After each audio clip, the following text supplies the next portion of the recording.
In the heart of London, beneath the weight of centuries-old tradition, a story began that would span an era. For 1,000 years, the British Crown has been a symbol of both immense power and heavy isolation. In the early 20th century, the monarchy stood at a crossroads of tradition and modernity. Amidst the shifting shadows of an empire, a young girl was born, never expecting that the golden circlet of sovereignty would one day rest upon her brow. This is the chronicle of Elizabeth Alexandra Mary, a figure of duty in an age of upheaval. On April 21, 1926, at 17 Bruton Street in Mayfair, the princess was born into a world of quiet privilege. She was the first child of the Duke and Duchess of York. At the time, she was third in line to the throne, behind her uncle Edward and her father Albert. To the public, she was a charming addition to the royal family, but few could have predicted her eventual ascent. In these early years, she lived a relatively private life, sheltered by the thick walls of royal residences and the strict protocols of the court. Young Elizabeth, known affectionately as Lilibet within the family, spent her childhood surrounded by the trappings of royalty, yet her parents sought to give her a sense of stability. She was a disciplined and serious child, showing early signs of the steadfast character that would later define her reign. Alongside her younger sister, Margaret, she was educated at home by tutors, focusing on history, language, and the intricate laws of the Constitution. Outside the palace gates, the world was changing rapidly, but within, time seemed to move with the slow, deliberate pace of tradition. The course of history shifted dramatically in 1936, a year of 3 kings. Upon the death of King George V, Elizabeth's uncle became King Edward VIII. However, his reign was short-lived and fraught with controversy. His desire to marry Wallis Simpson, a twice-divorced American socialite, sparked a constitutional crisis that threatened the very foundations of the monarchy. The pressure from the government and the Church of England became unbearable. Edward chose love over the throne, leading to a shocking abdication that would forever alter the destiny of his young niece, Elizabeth. With the abdication of his brother, the shy and stammering Duke of York was thrust into a role he never sought. He became King George VI. The transition was a period of immense stress for the family. Elizabeth watched as her father struggled with the burdens of kingship, witnessing firsthand the personal sacrifices required by the crown. Her world had changed overnight. She was now the heir presumptive. The quiet life she once knew was gone, replaced by the relentless gaze of the public and the growing expectations of a nation in turmoil. Now first in line to the throne, the 10-year-old Princess Elizabeth began to be groomed for her future role. Her education became more rigorous and her public appearances more frequent. She moved into Buckingham Palace, a vast and echoing fortress that symbolized the heavy responsibility now resting on her young shoulders. The change was stark.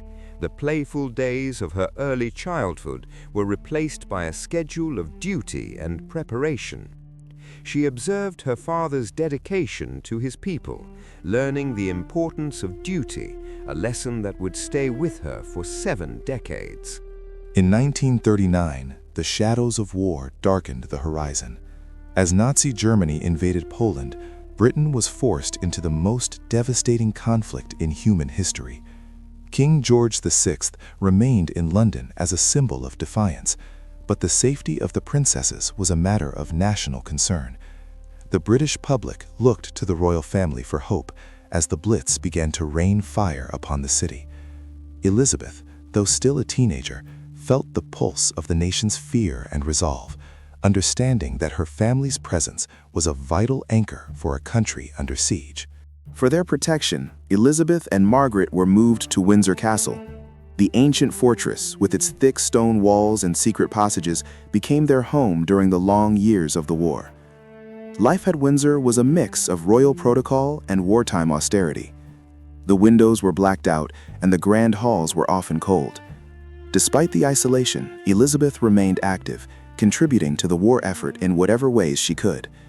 She followed the news from the front lines closely, her sense of duty maturing as the conflict dragged on through the dark early 1940s.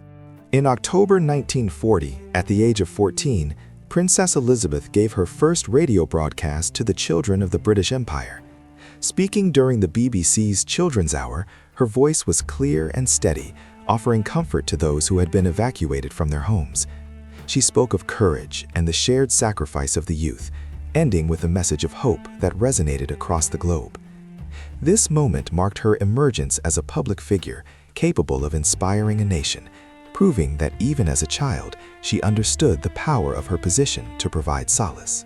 As the war entered its final stages, Elizabeth was determined to do more than just offer words. In 1945, she convinced her father to allow her to join the Auxiliary Territorial Service, ATS. Known as number 230873 2nd Subaltern Elizabeth Windsor, she trained as a driver and mechanic. She learned to deconstruct engines and drive heavy trucks, becoming the first female member of the royal family to join the armed services as a full-time active member. This experience grounded her, connecting her directly to the lives of her subjects and the reality of the war's demands. May 8, 1945 marked the end of the war in Europe. As London erupted in a frenzy of celebration, Princess Elizabeth and her sister Margaret sought a rare moment of anonymity. They slipped out of Buckingham Palace, blending into the surging crowds of thousands. Elizabeth pulled her ATS cap low, moving through the sea of cheering citizens as an observer rather than a symbol. The victory was bittersweet, shadowed by the immense cost of the conflict. This night of freedom offered her a final glimpse of the world as a private citizen before the heavy mantle of her future role would begin to tighten. In the aftermath of the war, the focus of the royal household shifted toward the future of the monarchy. Elizabeth's heart had long been set on Prince Philip of Greece and Denmark, a dashing naval officer she had corresponded with throughout the conflict. Their relationship was a source of quiet strength, though it faced scrutiny from the palace traditionalists who viewed Philip as an outsider. Despite the internal whispers and the austerity of a rebuilding nation, their bond deepened. The correspondence, written on aged stationery, served as a bridge between her duty to the crown and her personal desires for a life of her own. In July 1947, the engagement of Princess Elizabeth and Lieutenant Philip Mountbatten was officially announced to a nation still recovering from the scars of war. The union was presented as a beacon of hope and a new beginning for the House of Windsor. Philip had renounced his foreign titles and converted to Anglicanism, signaling his total commitment to the British crown. Behind the polished official photographs lay a couple prepared to navigate the complexities of royal life together. The engagement was a calculated yet genuine step toward the modern era, balancing ancient traditions with the necessity of post-war renewal. On November 20, 1947, Westminster Abbey hosted the royal wedding, an event Winston Churchill described as a flash of color on the hard road we have to travel. Elizabeth, ever mindful of the national mood, used ration coupons to pay for the material of her satin dress. The ceremony was steeped in centuries of tradition, the Gothic arches of the Abbey echoing with the solemn vows of the future queen. Despite the grandeur, the atmosphere remained serious and dignified, a testament to the endurance of the monarchy in a rapidly changing world. The union was more than a marriage. It was a promise of continuity. Following their wedding, the couple enjoyed a period of relative normalcy in Malta, where Philip was stationed with the Royal Navy. For Elizabeth, these years were perhaps the most carefree of her life. She lived as a naval officer's wife, far from the prying eyes of the London press and the stifling protocols of the palace. They hosted small gatherings, drove through the sun-drenched streets, and experienced the simple joys of a young family. However, even in this Mediterranean haven, the shadow of her future responsibilities was never entirely absent, as she remained the heir presumptive to an aging and ailing king. The birth of Prince Charles in 1948, followed by Princess Anne in 1950, secured the direct line of succession. Elizabeth embraced motherhood with the same quiet dedication she applied to her royal duties. However, the domestic peace of their home at Clarence House was frequently interrupted by the demands of statecraft. As the king's health began to fail, Elizabeth was increasingly called upon to represent him at official functions. The weight of the crown was beginning to manifest, not yet as a physical object, but as a growing list of obligations that separated her from the private life she had briefly tasted in Malta. By 1951, it was clear that King George VI was seriously ill. The years of wartime stress and heavy smoking had taken their toll on his health. Elizabeth watched her father decline with a heavy heart, realizing that the transition of power was approaching much sooner than anyone had anticipated. She began to take over more of his responsibilities, including reading the king's speech at the opening of Parliament. The atmosphere within the palace became somber and hushed, the ancient halls filled with a sense of impending change. The princess was no longer just an heir. She was a queen in waiting. In early 1952, Elizabeth and Philip set off on a Commonwealth tour, standing in for the king who was too ill to travel. Their journey took them to Kenya, where they stayed at the Treetops Hotel, a cabin nestled high in the branches of an ancient fig tree. On the night of February 5th, Elizabeth watched the wildlife from the balcony, unaware that miles away in Sandringham, her father had passed away in his sleep. She had gone up the ladder a princess, and by the laws of succession would descend as a queen. The African knight was still, unaware of the historic shift.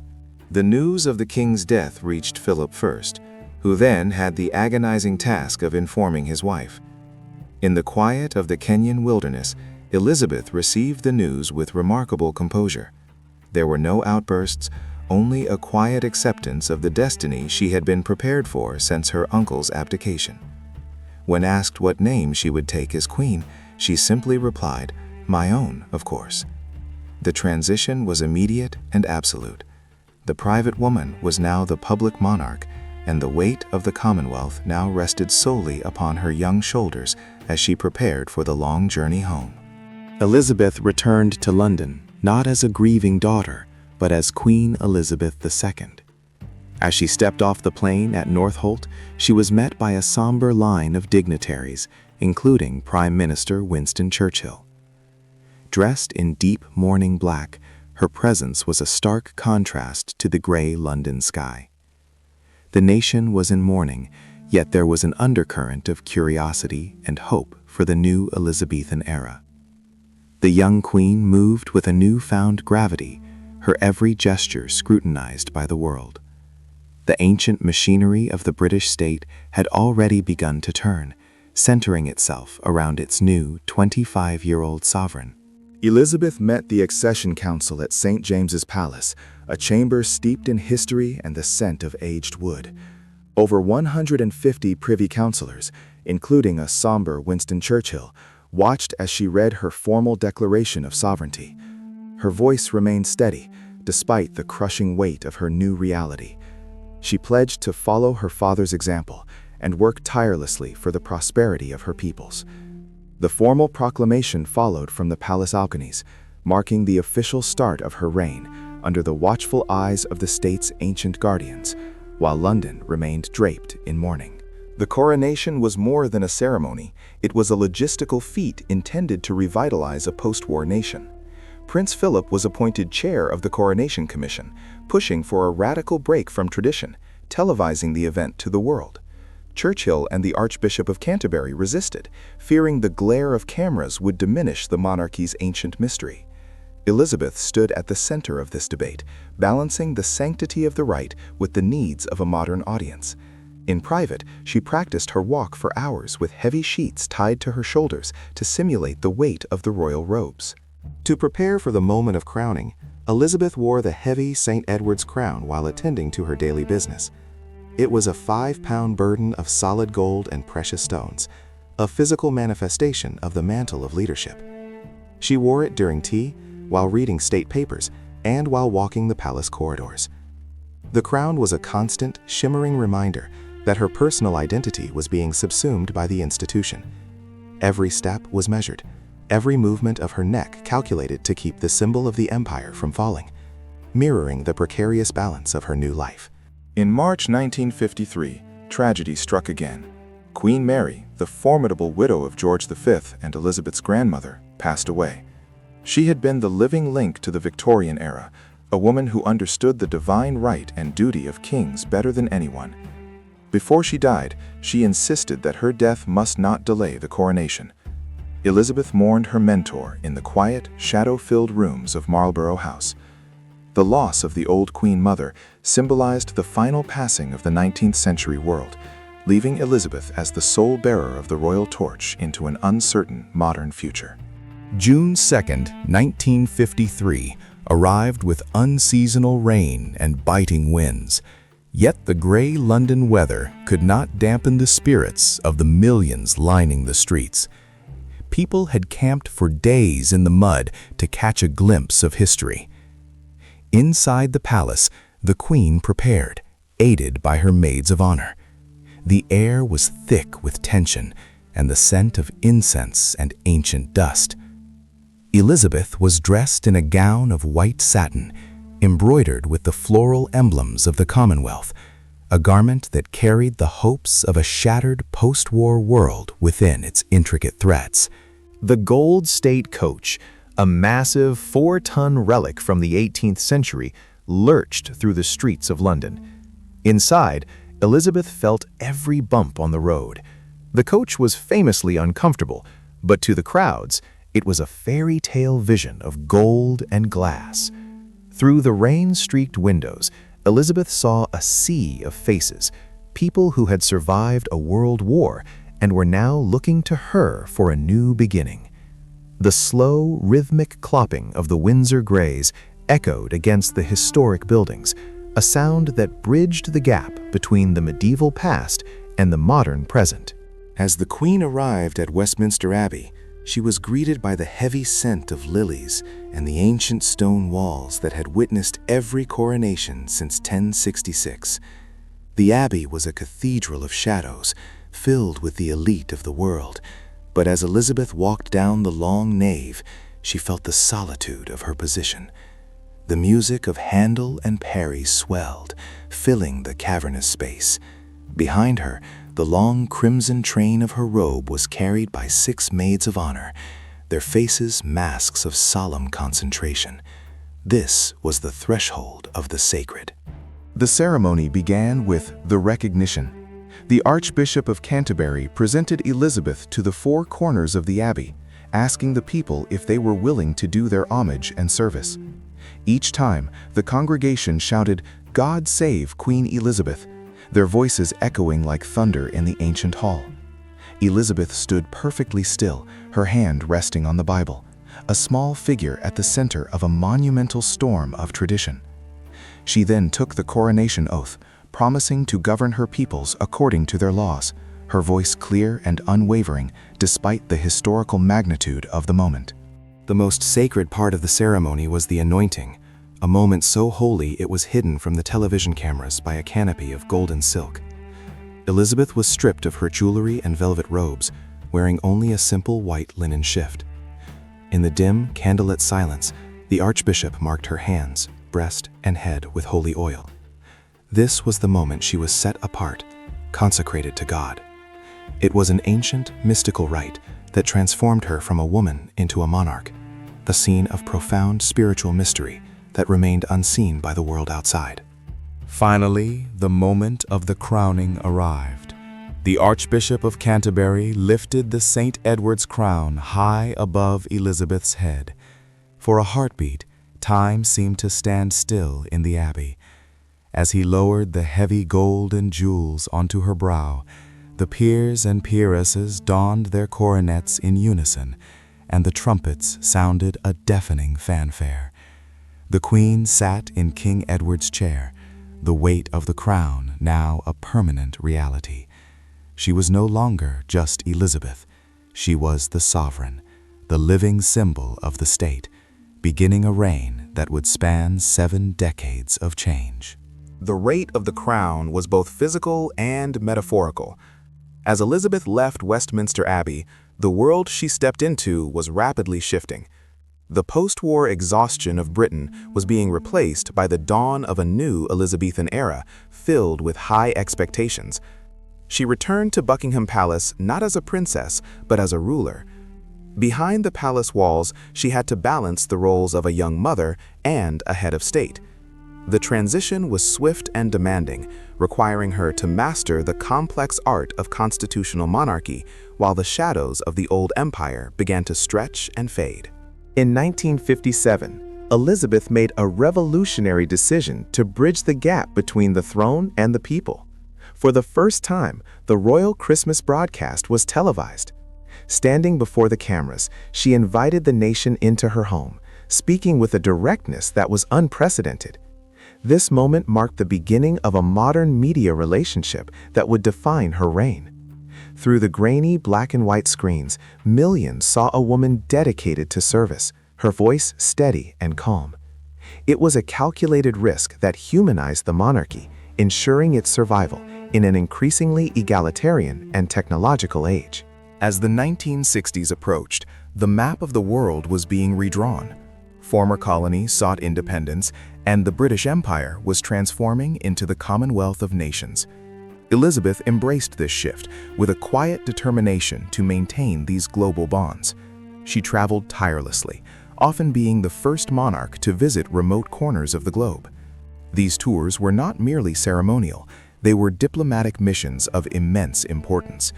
In the heat of the African sun or the humidity of Southeast Asia, she stood as a symbol of continuity, navigating the complexities of decolonization with grace and a serious documentary tone.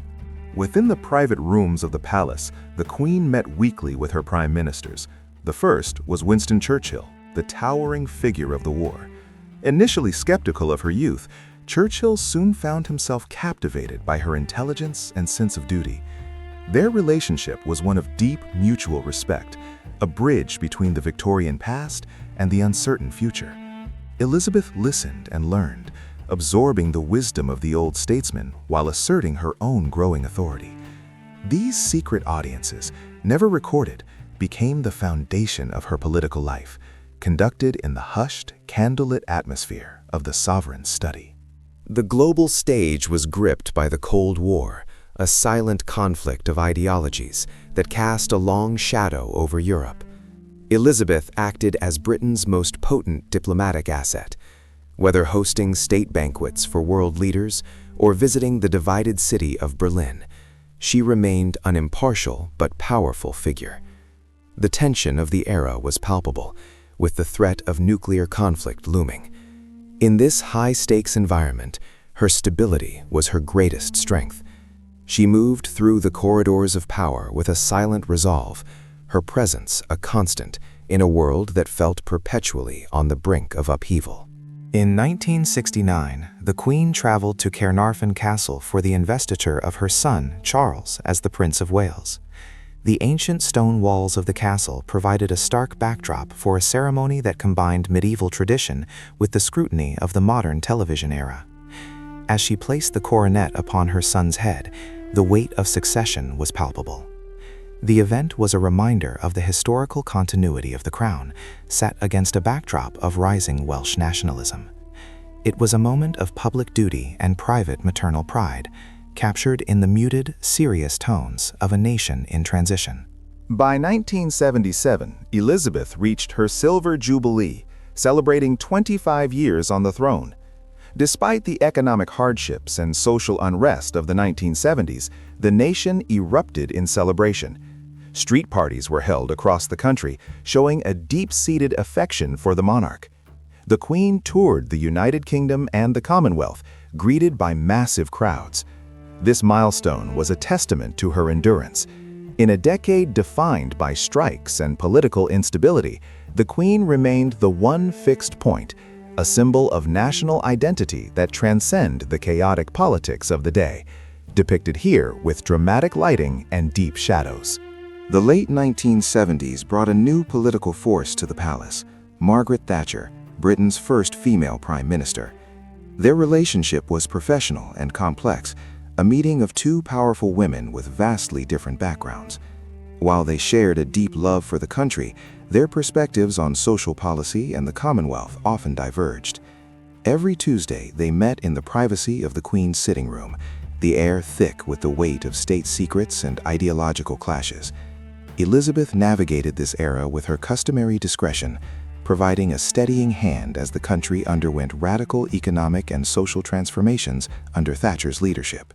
The 1980s saw the monarchy enter a period of unprecedented media fascination. The wedding of Prince Charles and Lady Diana Spencer brought global attention, but it also brought a level of scrutiny that threatened the privacy of the royal household. Elizabeth watched as the tabloid press became increasingly intrusive, turning the lives of her family into a public spectacle.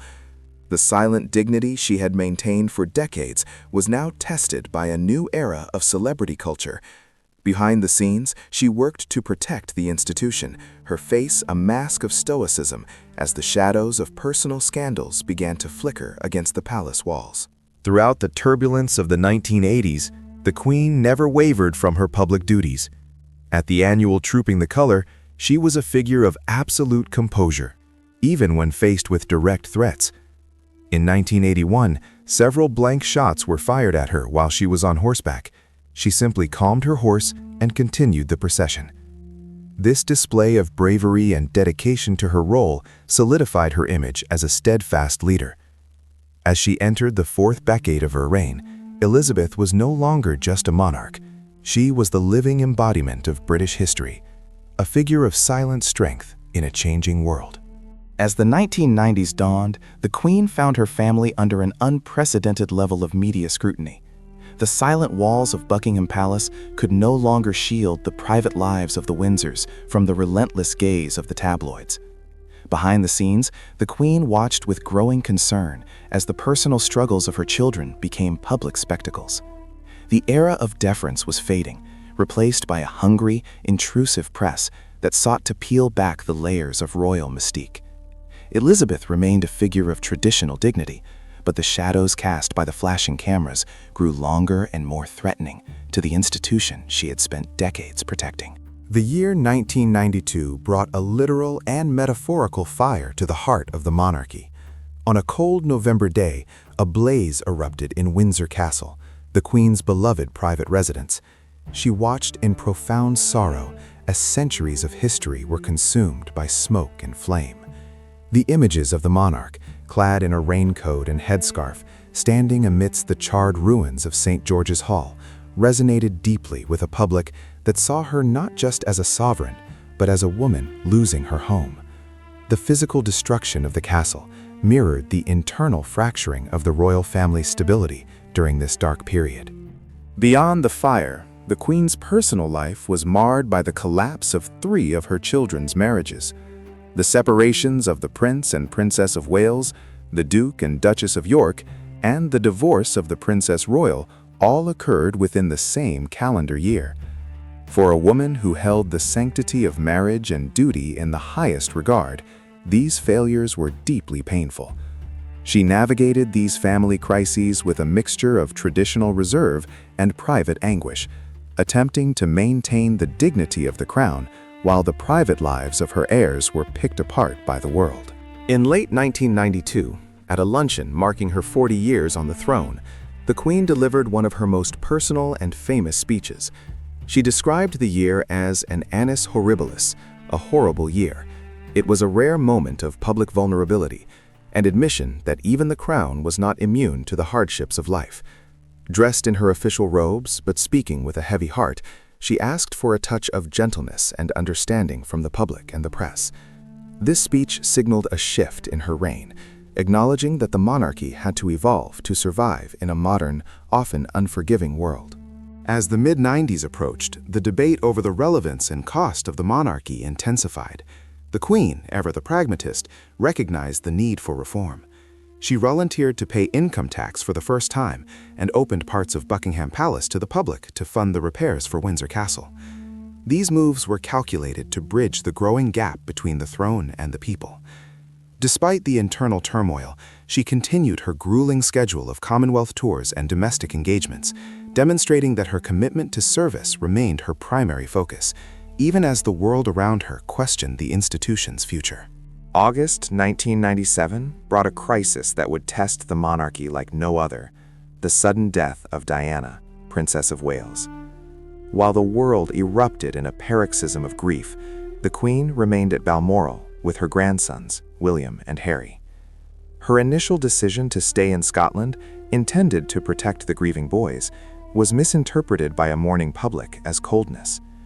The silence from the palace was deafening, and for the first time in her long reign, the Queen's instinct for tradition and privacy seemed at odds with the emotional demands of her people. The tension between the old ways and the new reached a breaking point. Pressure mounted for the Queen to return to London and acknowledge the sea of flowers growing outside Buckingham Palace. When she finally arrived, she did something unexpected. She walked among the mourners. She viewed the tributes and spoke with the people, listening to their sorrow. This act of humility and connection began to turn the tide of public opinion. She realized that the people needed to see their Queen share in their grief. By lowering the Union Jack to half-mast, a break from centuries of protocol, she signaled that the monarchy could indeed listen and adapt to the pulse of the nation. On the eve of Diana's funeral, the Queen addressed the nation in a live broadcast. Speaking as your Queen and as a grandmother, she praised Diana's talent and devotion to her children. It was a masterful performance of stoicism tempered with genuine emotion. By addressing the cameras directly, she reclaimed the narrative and reminded the world of her steadying presence. This moment of reconciliation was crucial. It preserved the monarchy's place in the hearts of the British people. The Queen had successfully navigated the most dangerous storm of her career, proving that her sense of duty was flexible enough to survive modern tragedy. The turn of the millennium was marked by both profound loss and celebration for the Queen. In early 2002, she lost her sister, Princess Margaret, and shortly after, the beloved Queen Mother. These deaths were a personal blow, leaving Elizabeth as the last of her immediate original family. Yet months later, her Golden Jubilee celebrations proved that the public's affection for her remained immense. Millions took to the streets to celebrate her 50 years on the throne. The Jubilee was not just a celebration of her longevity, but a testament to the stability she provided in an increasingly uncertain and rapidly changing global landscape. As Elizabeth II entered the second half-century of her reign, she stood as a bridge between the vanished world of the British Empire and the digital age. She had seen prime ministers come and go, empires dissolve, and the very fabric of society transform. Yet her daily routine of state boxes, diplomatic audiences, and constitutional duties remained unchanged. She was the constant in a world of variables. With her grandsons now grown and a new generation of royals emerging, the Queen looked toward the future with the same quiet determination that had defined her since 1952, a living monument to British continuity. The year 2002 was one of profound personal loss for the Queen, marked by the deaths of her sister, Princess Margaret, and the Queen Mother. Yet it was also the year of her Golden Jubilee. Many wondered if the monarchy still held relevance in the 21st century. The answer came in the form of millions lining the mall. Elizabeth stood on the balcony of Buckingham Palace, a figure in vibrant gold, looking out over a sea of people that stretched as far as the eye could see. It was a testament to her enduring bond with the nation, proving that the crown remained a focal point of British identity despite the changing times. As the digital revolution accelerated, the Queen demonstrated a surprising adaptability. She, who had broadcast her coronation via the novelty of television, now embraced the internet. Under her guidance, the monarchy launched its first official website, and later social media presence. This wasn't merely about PR, it was about ensuring the institution remained accessible to a generation that communicated in bytes and pixels. Behind the ancient stone walls of Windsor, the Queen viewed the world through modern lenses, bridging the gap between centuries-old tradition and the lightning-fast pace of the information age, maintaining the crown's relevance in a virtual landscape. In April 2011, the world's attention turned to Westminster Abbey for the wedding of Prince William and Catherine Middleton. For the Queen, it was more than a family celebration. It was a moment of profound institutional relief.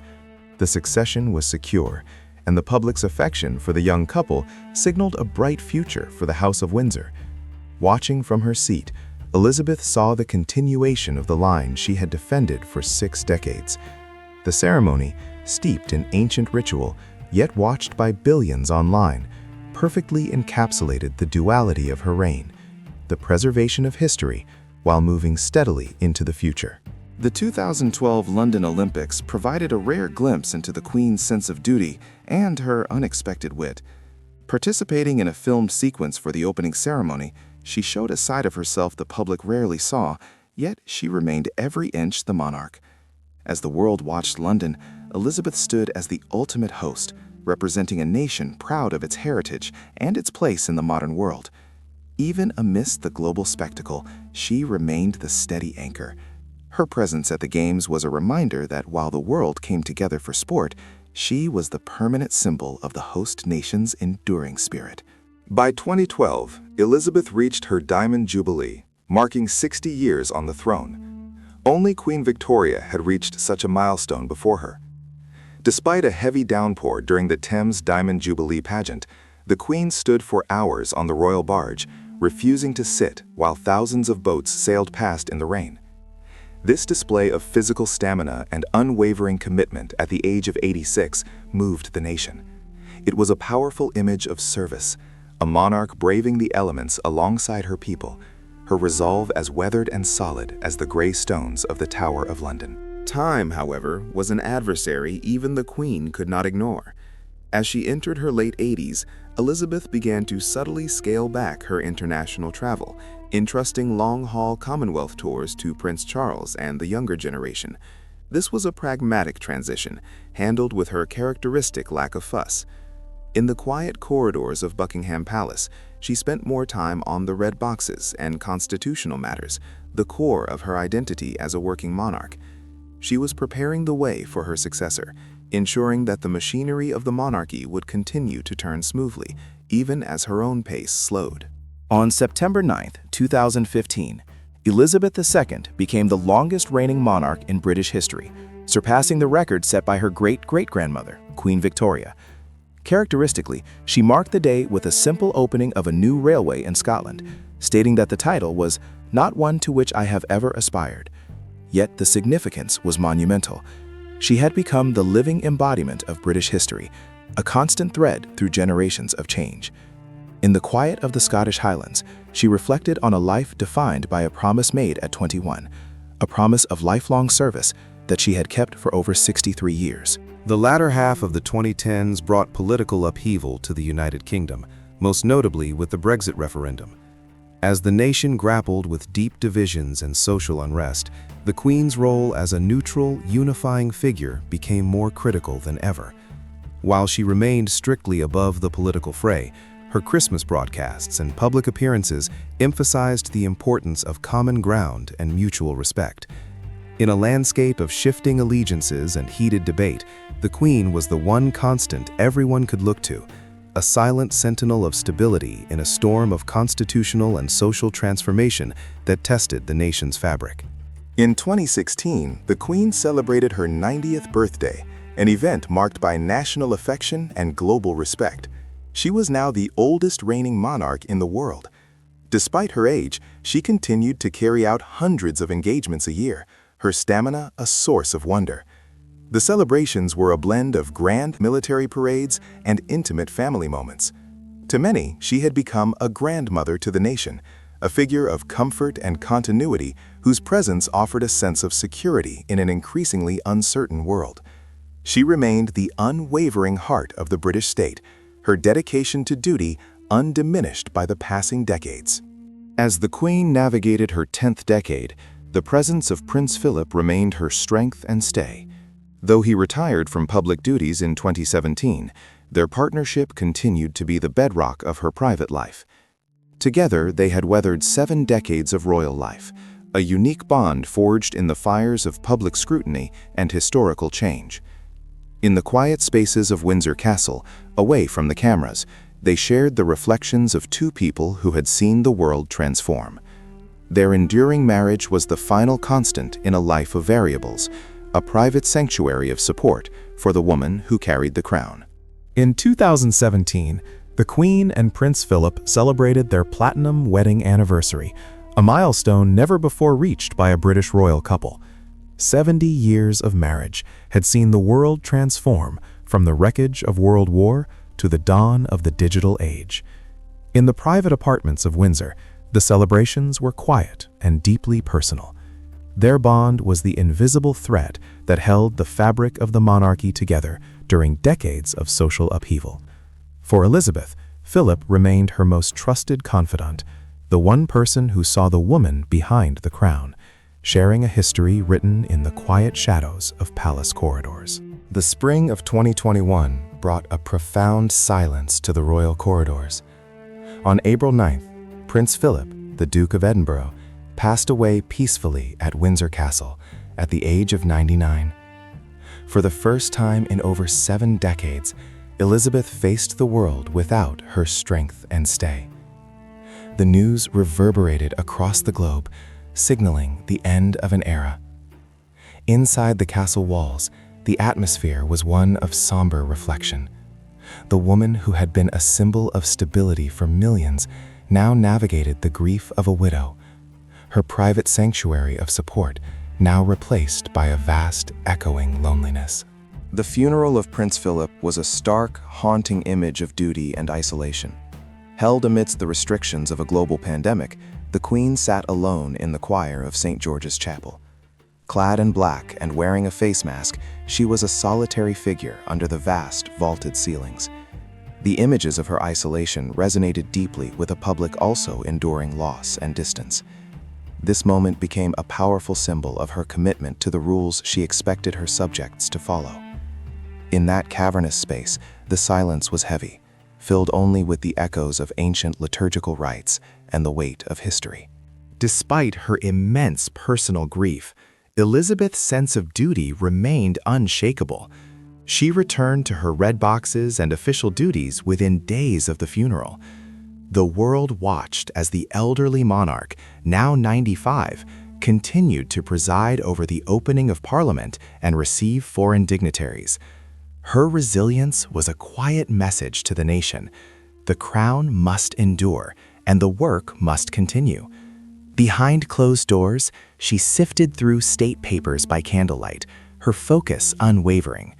The historical machinery of the British state continued to turn, driven by the steady hand of its longest-serving sovereign, who refused to falter in her final years. 2022 marked the Platinum Jubilee, an unprecedented celebration of 70 years on the throne. No British monarch had ever reached such a milestone. Across the United Kingdom and the Commonwealth, festivities erupted, but the Queen's participation was limited by her increasing frailty. She remained a symbol of continuity in a rapidly changing world, a bridge to a past that few living people could remember. The Jubilee was a moment for the nation to look back on a reign that had seen 14 prime ministers come and go, while she remained the one constant, an ancient thread woven deeply into the national fabric. During the Jubilee celebrations, the Queen made a final, poignant appearance on the balcony of Buckingham Palace.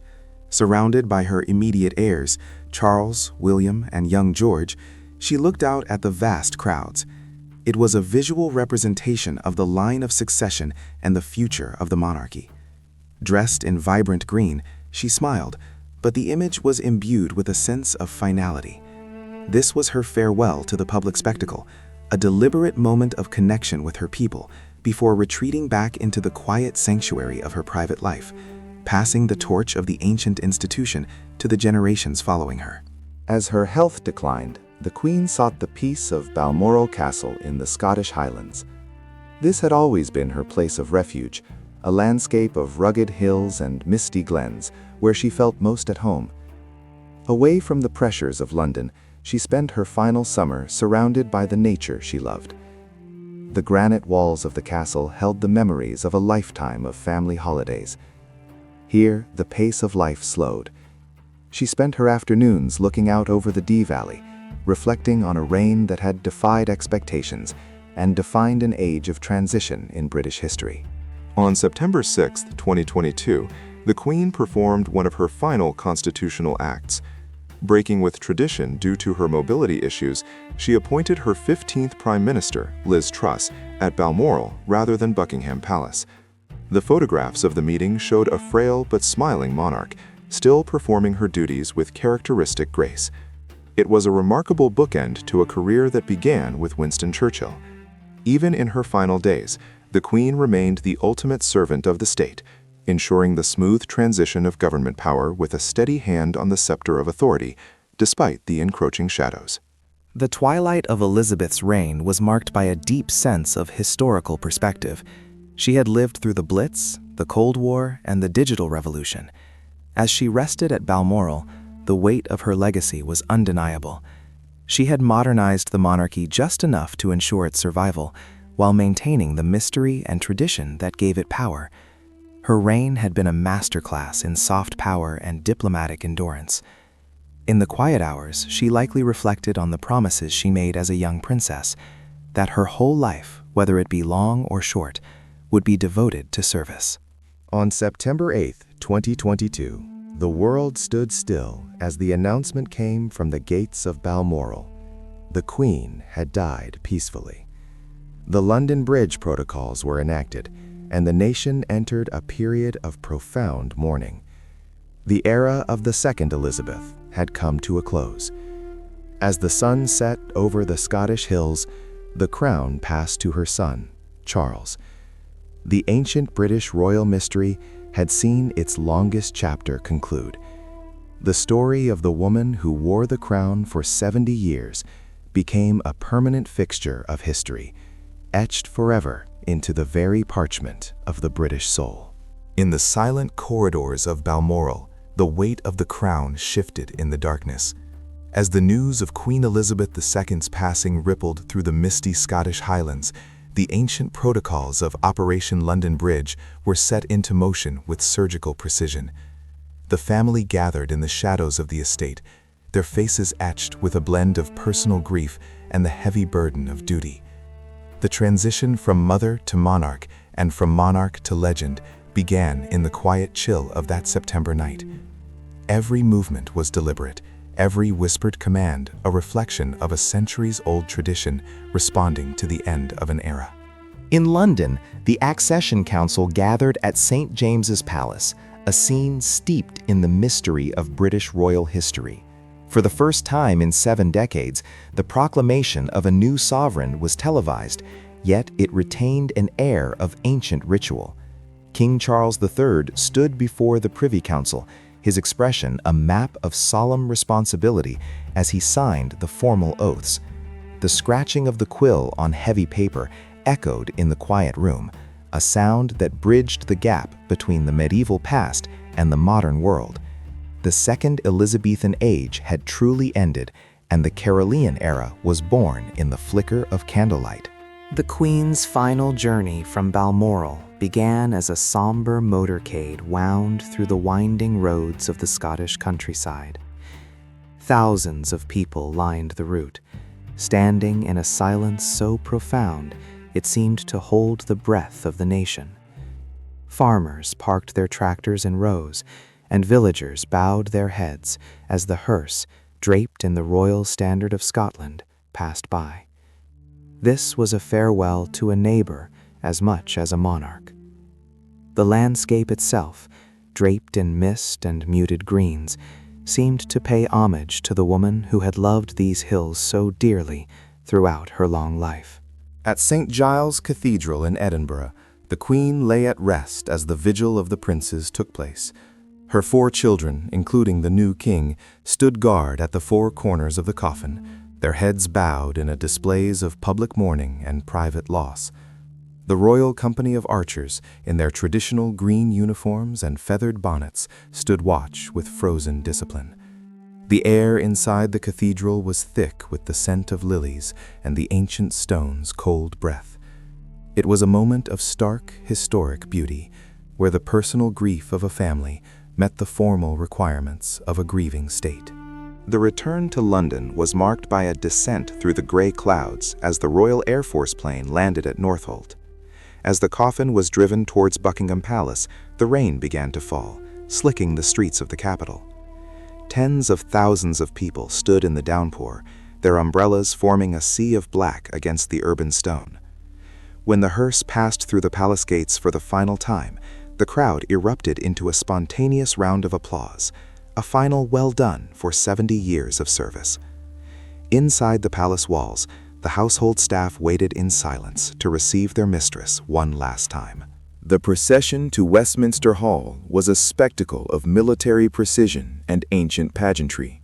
The coffin was placed on a gun carriage of the King's Troop Royal Horse Artillery, drawn by black horses through the heart of London. Behind it walked the king, his siblings, and his sons, their footsteps synchronized to the slow, steady beat of muffled drums. Atop the coffin, the imperial state crown sparkled with 1,000 diamonds, a stark contrast to the somber black of the mourners. This was the transition from the private palace to the public heart of British democracy, where the Queen would lie in state for 4 days. What followed was the queue, a phenomenon of modern history.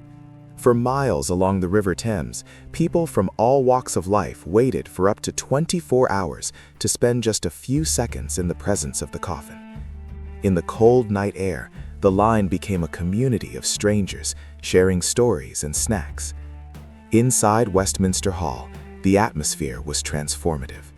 The silence was absolute, broken only by the rhythmic tapping of the guards' pikes on the stone floor. It was a pilgrimage of the soul, a collective act of saying goodbye to the only monarch most had ever known. World leaders, kings, queens, and presidents descended upon London, turning the city into the center of the global stage. From every corner of the Commonwealth and beyond, they came to pay their respects, a testament to the Queen's role as the world's diplomat. In the grand drawing rooms of the city, the air was thick with the gravity of the occasion. This wasn't just the funeral of a British monarch, it was a gathering of history itself. The intricate web of international relations she had helped maintain for 70 years was now gathered to witness her final departure, honoring a legacy that spanned the post-war era to the digital age. The day of the state funeral arrived with the tolling of Big Ben. Inside Westminster Abbey, the same space where she had been married and crowned, the Queen's life came full circle. The service was a masterclass in liturgical tradition and musical excellence, the choir's voices soaring into the vaulted ceiling. As the last post echoed through the abbey, a 2-minute silence fell across the United Kingdom and the world. It was a moment of profound reflection, where the weight of 7 decades of service was acknowledged by the highest and lowest in the land, all united in a final, solemn salute. The final journey took the Queen to Windsor Castle, her favorite home. As the hearse drove up the long walk, lined with her favorite flowers and flanked by her faithful horses and corgis, the intimacy of the moment was palpable. In the committal service at St. George's Chapel, the symbols of sovereignty, the crown, the orb, and the scepter, were removed from the coffin and placed upon the altar. As the coffin was slowly lowered into the royal vault, the Garter King of Arms proclaimed her titles for the last time. The private woman was finally returned to the earth, reunited with her beloved Philip in eternal rest. The Second Elizabethan age had come to a definitive close, leaving a void that felt as vast as the history she had witnessed. For 70 years, Elizabeth II had been the steady heartbeat of a nation, a constant in a world that refused to stop spinning. As the mourning period transitioned into a new reality, historians began the gargantuan task of cataloging her impact. She was more than a monarch. She was a living bridge between the Victorian era and the digital dawn. In the quiet corridors of Buckingham Palace, the absence of her presence was heavy, a profound silence echoing through the gilded halls.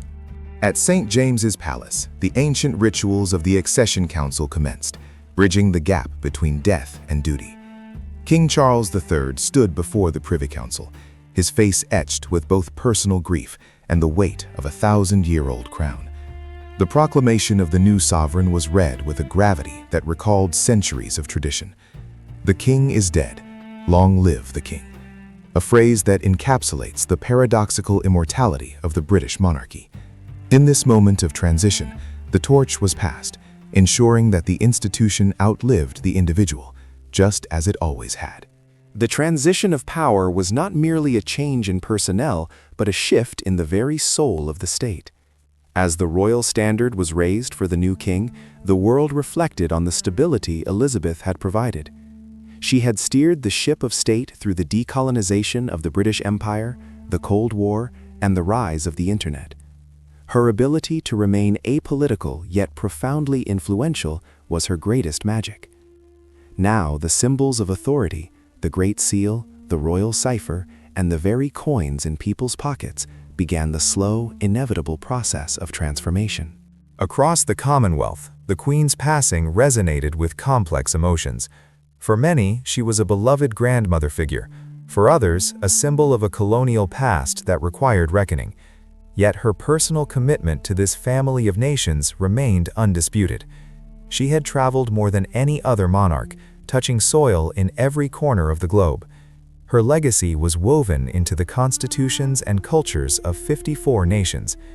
In the deep shadows of history, her efforts to maintain unity amidst diversity stood as a testament to her diplomatic grace and her unwavering belief in the power of connection. Elizabeth's reign was defined by her extraordinary adaptability.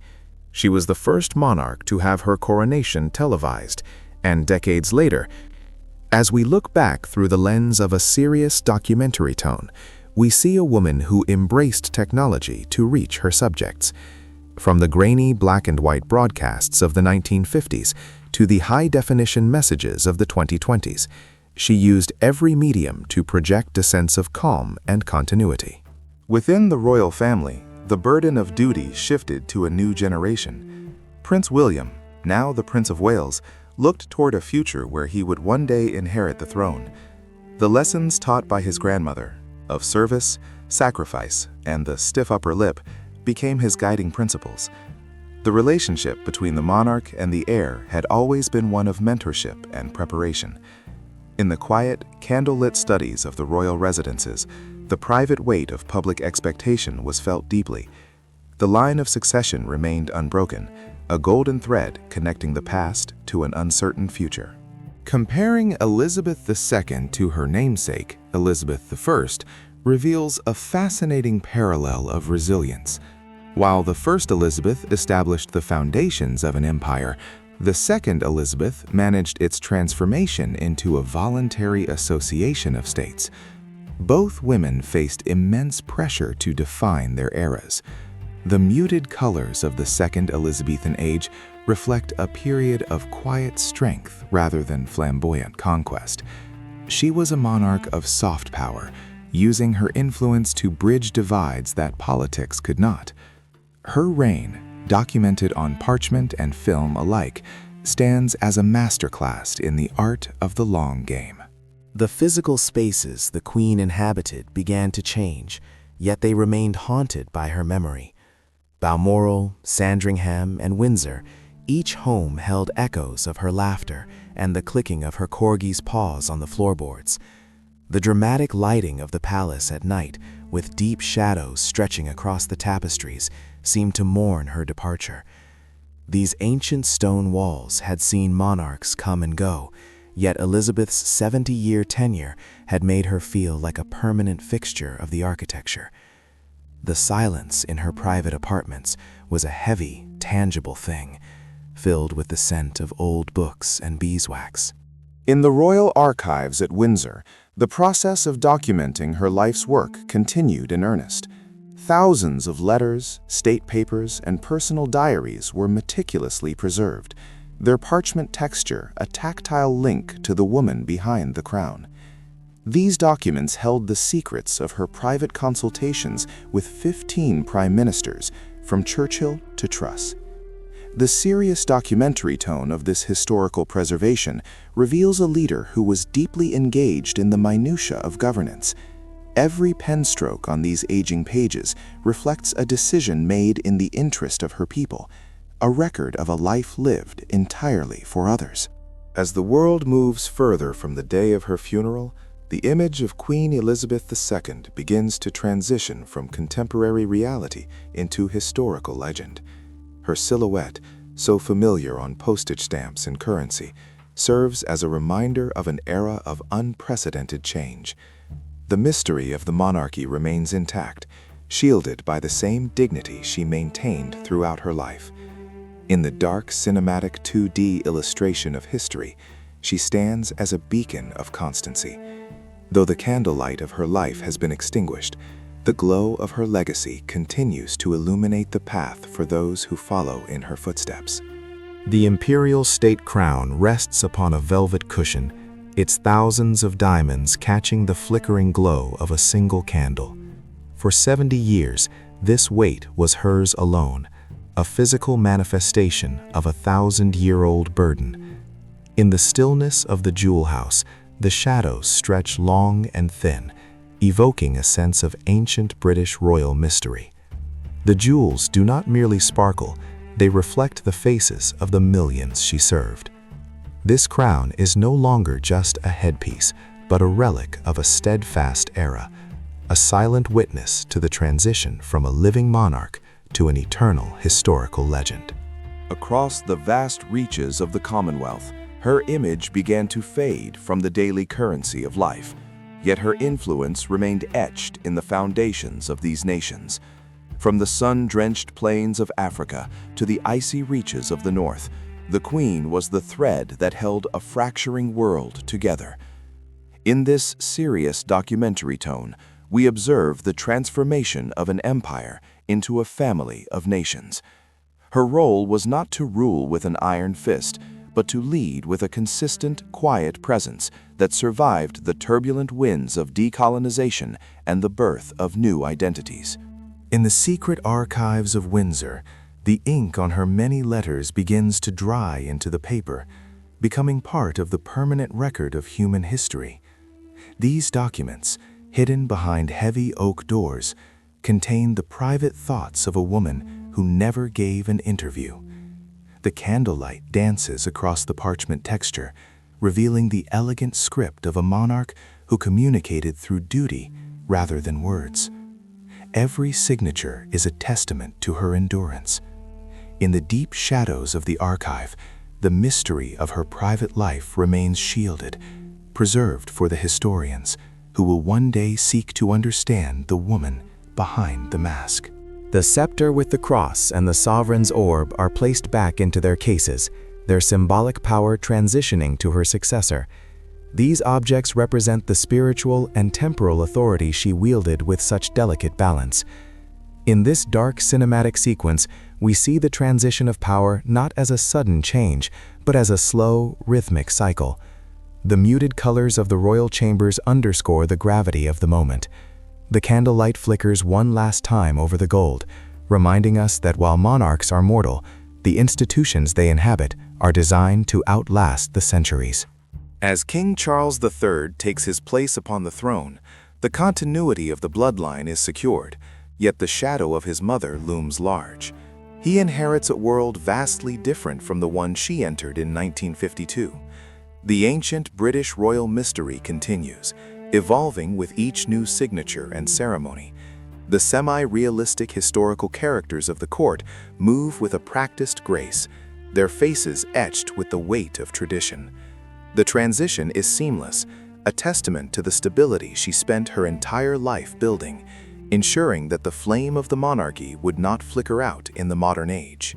Her personal artifacts, the simple pearl necklaces, the sturdy black handbags, and the colorful headscarves, now become museum pieces, stripped of the warmth of her touch.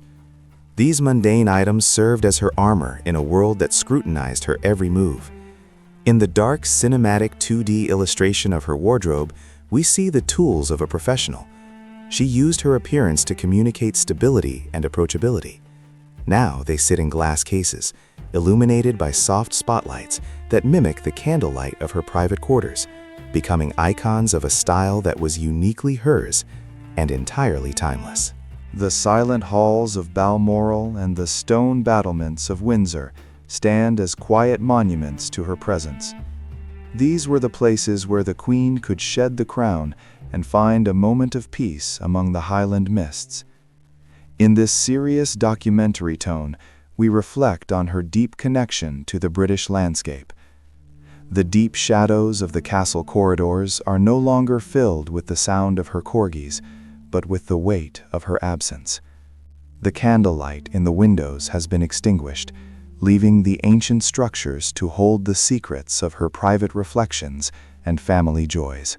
Elizabeth II was the bridge between two worlds, standing between the Victorian era of her grandparents and the digital revolution of her grandchildren. She witnessed the arrival of television, the moon landing, and the rise of the internet, adapting her reign to each new frontier without losing her core identity. In the dark cinematic 2D illustration of history, she is a constant figure in a blurring landscape of change. Her image remained a steady anchor in a sea of technological and social upheaval. She proved that even the most ancient institutions could find a place in a rapidly accelerating future.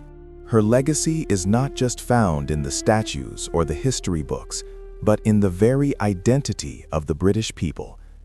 She was the one constant in a century of uncertainty, a symbol of national unity that transcended politics and time. As we look back through the lens of a serious documentary tone, we see a woman who gave her life to a promise made as a young princess. The ancient British royal mystery is solved through her service. She was exactly what her people needed her to be. Her constancy remains a beacon for a nation navigating its way through a new, unknown era.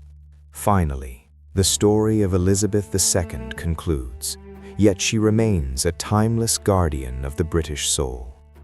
Her silhouette, etched against the golden sunset of an era, transitions into the realm of myth and history. The candlelight of her life has gone out, but the glow of her legacy illuminates the path for those who follow. In this dark cinematic 2D illustration, she stands as the ultimate symbol of duty. The parchment texture of history closes its pages on her reign, leaving the world with the memory of a monarch who was and will always be the heart of her nation.